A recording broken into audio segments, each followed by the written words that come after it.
Hey Onda, thanks for watching Doing Life with Jenny. If you're new here, in June of 2023, I moved from St. Louis in the US to Mexico to the state of Hidalgo.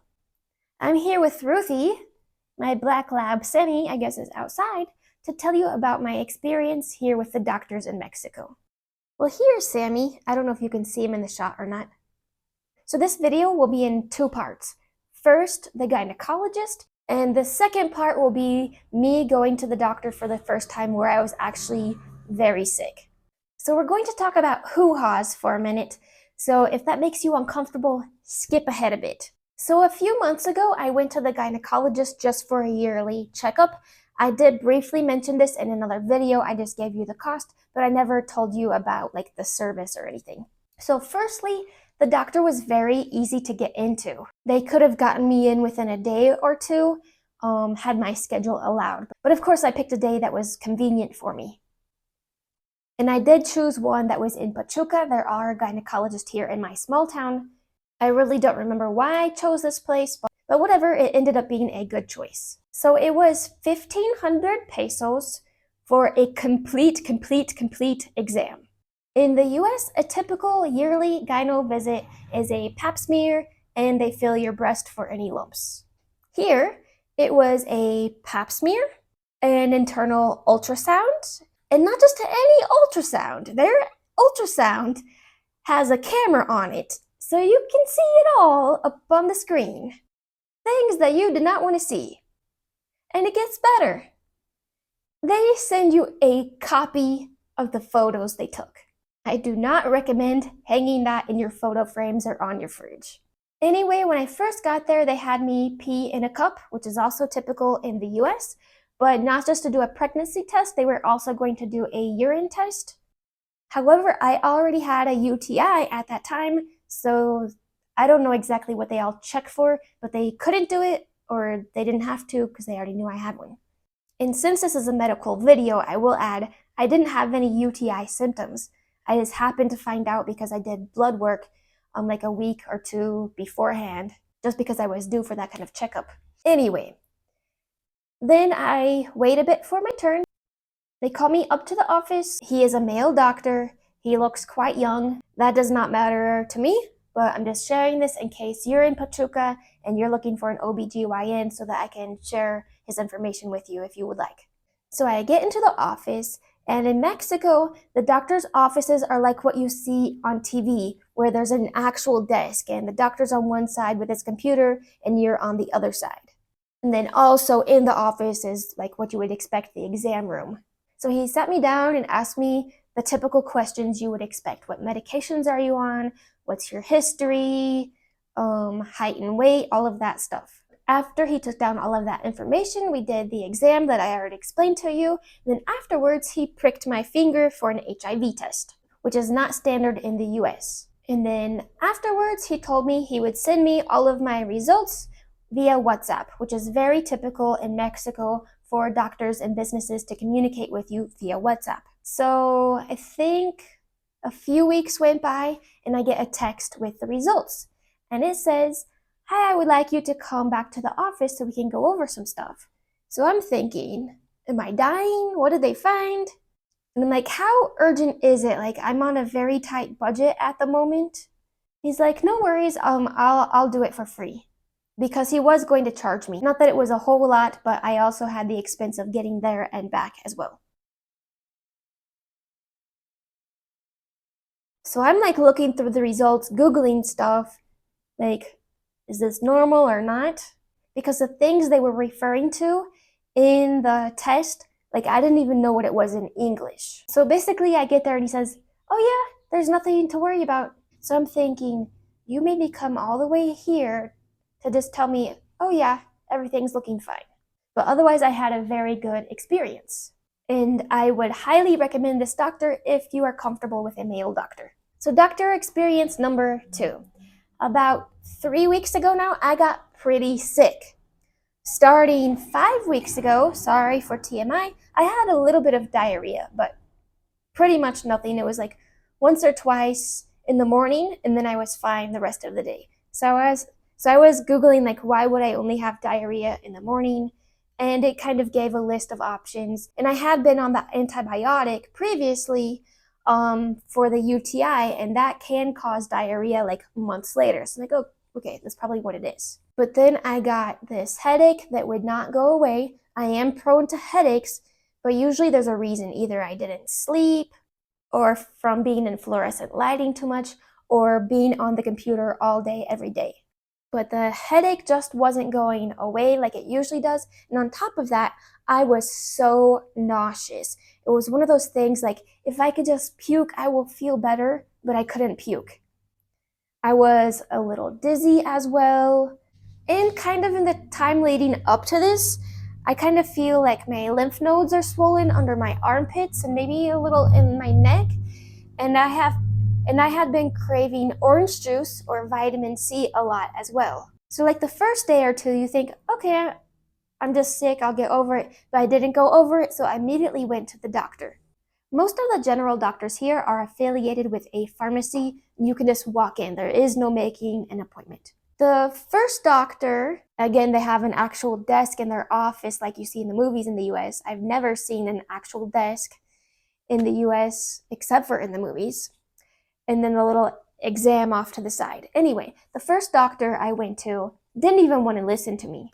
He's like, oh, you need to go see a GI specialist. And I'm like, well, do you have a recommendation for a GI doctor? He's like, no, I don't know of anybody. I found that kind of odd because usually doctors know an endocrinologist, a psychologist, a little bit of everything. Not that it's not normal if there's like one type of doctor where they don't have a connection or they don't have a strong recommendation. But whatever. So I went to a different pharmacy to a different doctor. And I liked her the first time I saw her. She did seem to be listening, but it was very odd that she didn't ask me about my health history at all, which I do have some things that were relevant. She didn't ask me what medications I was already taking, and they do not keep any kind of record. So if you go there on May 11th for a sore throat, and then you go there again on June 11th for a sore throat, they're not going to have a record of that. You need to remind them, hey, I was just here for the same thing, so maybe that's relevant to why I'm getting a sore throat a second time so soon. So here, you really, really have to advocate for yourself. Like, you do have to do that in the States too, but here to like next level. And you have to bring things up. And I recommend that you keep a notebook where you keep track of things. That way, if your weight has fluctuated or something has now become chronic, you have some kind of record like, hey, I was just here last month for that and the previous month, because you know that, but they don't know that. Anyway, I was a little disappointed because all she did was give me medicine for the symptoms. But the mistake that we all tend to make is like, oh, they're the doctor. They probably know what they're talking about. They don't, not in Mexico, not in the States. So the medicine did help a little, but the headache still never went away. So I went back to the same pharmacy, but it was a different doctor. So there's one in the morning and one in the afternoon. And then they take turns on the weekend. And this guy was terrible. I could tell it was time for him to go home and for the other lady to come, because when he was checking my heart and my intestines, it was literally like this. Like not even long enough to hear anything. He's like, yeah, nothing's wrong, just you have a little bit of inflammation in your intestines. So I kind of gave him my look, and I'm like, something is very wrong. Like, I know my body. This is the second time I've been here. I do have a history of a tumor in my pituitary gland, and I would like some tests. And he's like, oh, well, we can run some if you would like. And I said, I want a blood test, a urine test, a feces test, and I want an MRI on my brain. So he wrote that out for me. Not that you need a doctor to get those things done in Mexico, but he wrote it out for me. And I was just feeling better that at least I was going to be able to get the test done and then take it from there. So right afterwards, I went to Chopo, which is the lab here. They do everything: MRIs, x-rays, urine test, colonoscopies, PET and CT scans, mammograms. And you can check out their website. The good thing is a lot of times they have the cost of these tests on the website, so there are no surprises. So I went to Chopo, which they do have one in my town. I didn't have to go to Pachuca for this yet. Stay with me here. See if I could do any of the tests right then, because I know for some of them I had to fast, but I thought for the MRI maybe I didn't have to fast. And the lady looks at the paper the doctor gave me. She's like, no, you need to fast for all of these. And I said, well, do I get the cups for the urine and feces test here, or do I go to the pharmacy? And she's like, no, you go to the pharmacy for that. So I go to the pharmacy and get the little plastic cups. The next day, I had class all morning, so I couldn't go back to Chopo until about 2:30 in the afternoon. So I starved all morning and most of the afternoon. I get to Chopo, and I'm like, I'm here for these tests. They're like, oh, you have to do the MRI in Pachuca. And I'm like, what do you mean I have to do the MRI in Pachuca? I was just here yesterday asking if I could do it here or if I needed to fast. The lady said, oh no, you need to fast for all of these tests. And he's like, well, no, we don't have those machines here. You have to go to Pachuca and you have to have an appointment. In an attitude at this point, one, because they're morons, two, because I wasn't feeling well. And I said, well, she didn't say that yesterday, and I showed her this paper. I'm like, what about the other test? Go ahead and do those. He's like, well, no, you have to do those before 11 p.m. and you have to be fasting. I'm like, I am fasting. I've been starving all day waiting for me to get off work to come do this. Oh, well, then you've been fasting too long. Well, why didn't she tell me then yesterday that you have to fast for 10 to 12 hours and no more than that? And why didn't she tell me yesterday that, yeah, you can come back tomorrow, but before 11 o'clock? I wasn't in tears and tears at that point, because lately I cannot cry even if I want to, but I forced myself to cry because I was so mad. And I'm like, I'm sorry, I know you have nothing to do with this. I'm like, but this girl needs retrained, because I was here yesterday, I showed her this paper, I asked, and she told me none of this. Mind you, at this point, I've already been feeling sick for a solid week. And now I need an appointment at Pachuca for the MRI, but I'm not gonna do a blood test at one Chopo and then the MRI at another Chopo. I'm just gonna do it all at once. Of course, they didn't have an appointment the next day. The following day wasn't going to work with my work schedule. I cannot miss work, no pay. So I had to wait about 3 days until I could get to Pachuca.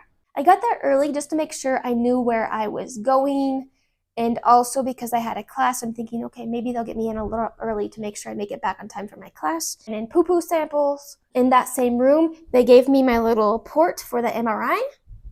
If you've never had an MRI, they do like a plane scan for maybe 5 minutes with the port in my arm. And then they call me back. The tech was very friendly, but it was strange. So I don't know if you kind of go into this tunnel and you lay perfectly still, and I don't know how long it takes, but it feels like it takes a long time. Maybe it takes the and it makes all of these noises, like those sounds I made, plus like hammering sounds, and then it stops, and then it does like another round of that. But it had to have been less than 10 minutes, and it didn't make any noise at all. So I was going to make it back in plenty of time for my class regardless. And then in a few days, I could go pick up my results. They can email them to you too, but there's also a hard copy. And I was able to pick it up here in my town, and I didn't have to go back to Pachuca for that. So firstly, I went to the MRI results because, again, I do have a history of prolactinoma, which is a pituitary tumor. This time when I was sick, it felt completely different. But of course, I wanted to rule that out, make sure there wasn't some kind of other tumor. And then I start looking through the other results.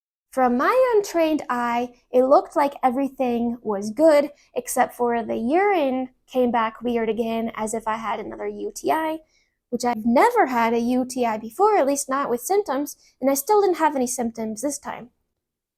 So I went back to the pharmacy again. This time, I waited until the evening so I knew it would be the female doctor, because never again will I see that. And I told her I'm still having this headache. And I took my results from when I had my test run in February. This headache, but we'll take care of this urinary infection. So honestly, I didn't even take the headache medicine because it would just be treating the symptom. I want to know the cause. Why am I having a headache that's not going away? But I take the other medicine for the UTI, and honestly, like I said, I had no symptoms of it. But then when I take this medicine, then that's when I feel like I have to urinate frequently. Anyways, throughout this time, I'm going on Google, figuring out what could this be. So, my hypothesis. One, a family member of mine had Hodgkin's lymphoma. I don't want to say too much in case there's like a family member or a family friend that's watching, to not like reveal who it is because I want to maintain their privacy. Okay, some of these I have. Also, as you guys know, my dog Sammy just finished chemotherapy, and during that time, I wasn't supposed to let him lick me because the chemo can like transfer to me. And I was trying to look up the symptoms for that, but I wasn't finding anything. I also thought maybe I could have a parasite, but the pharmacy doctor said that my test results showed that that was fine. Then I also thought maybe it could be the water, because you know you cannot drink the water here in Mexico, and I know that. But I had been filling my garrafon up at a water dispenser. Maybe they're not filling it up with clean water. Maybe they're selling tap water. Or maybe whatever they're storing the clean water in is contaminated and it's making me sick. So I started buying the garrafones straight from the store instead of filling up my own. There is a price difference, which is why I started going to the dispenser to begin with. But it's still really affordable at the store too. The dispenser is 10 pesos, the store is 20 pesos. So I was feeling better except for the headache. I thought, okay, either it was the water, maybe it will just take some time for my headache to feel better, or there's something very, very serious going on. So I made an appointment with a neurologist. In town, you can find most doctors, but if you need something like very, very specific, like a neurologist, an endocrinologist, then I do have to go to Pachuca. And they were going to be able to get me in the next day, but I had class, so I waited a couple days. I still got in very quickly though. In the US, you would have to wait at least 6 months to get into a specialist. Maybe a little sooner if you see the nurse practitioners. The only problem I had with a neurologist was that the secretary was very rude. I called her to tell her I couldn't find it because they had the address wrong on Google Maps. And she's like, oh yeah, it's around the corner. What do you mean around the corner? Like, which corner? She's like, it's a brown building with a lot of windows. And I'm like, well, here's a red building with a lot of windows. Maybe she's colorblind. So I went in there and it was 8. So anyway, I wait for maybe 5-10 minutes max in the waiting room, and then I go up to the office. Again, it's a desk with a little exam off to the side. He did take my medical history, asked what medication I was on. No doctor has ever asked for family history, just my own personal history. I can tell he's genuinely listening and genuinely concerned. After he listened, he weighed me and put me on the exam table and did everything I would expect. I have gone to the neurologist in the States too, checking your reflexes, making me follow his finger, touch your nose, touch his finger, the usual. And then we go back to his desk. He's writing everything down from the test. He's writing down everything that I said. Whereas again, at the pharmacy doctor, the general doctor, they do not take notes on anything, no kind of record. And then he finally said, you know what, I think at some point you had salmonella. It also showed him all of my test results, both from February and the ones from when I was sick. And he looked at both very carefully. Oh, also, the pharmacy doctor had told me I was anemic based on my blood results. And he told me, and I brought that up to him. I'm like, hey, the doctor said I'm anemic after seeing these results. He's like, no, you're not anemic. Your one's in February. Your test in February was very fine. This one says you're barely low. And I also brought up to him, like, before they took my blood this time, I hadn't eaten for like a solid week because I was so nauseous. He said, yeah, I think it was just a tad low because you hadn't really eaten. Because the pharmacy doctor had also given me folic acid for that too. But anyways, he's like, I'm going to give you an antibiotic for the UTI. I'm like, this isn't what the pharmacy doctor gave me? Because I took the prescription in. He's like, no, that's not an antibiotic. Then what was she giving me? He's like, stop taking everything that she prescribed you. He's like, I'm going to give you gabapentin to help relax your muscles, and this specifically for the headache pain. And then just because I had been feeling so bad, because I have had this headache so long, like even today I still have this headache, and because of the research I had done, not that you can trust Google, I said, well, here are some things I thought it could be. I'm just going to run this past you just to cover my ground so I can feel better. And I brought up the Hodgkin's lymphoma, I brought up the water, I brought up Sammy's chemo and everything. And he ruled it all out. He's like, no, this is not possible, this is not possible. And he explained why he knew it wasn't that. And the only thing he said, like, yeah, the water, I would stop getting it from this dispenser. I would get it from the store just to be sure. So I'm feeling a lot better knowing it wasn't something serious. And today the headache is better. Like, it's not 100% gone, but it is better. So we'll see how I feel after taking this medication and see how I feel after the water from the dispenser is 100% out of my system. But I really liked this doctor. Even when we were finished, I said, you know what, thank you for listening. You're a good doctor. Like, a lot of times I feel like they're running me out of there. I appreciate it.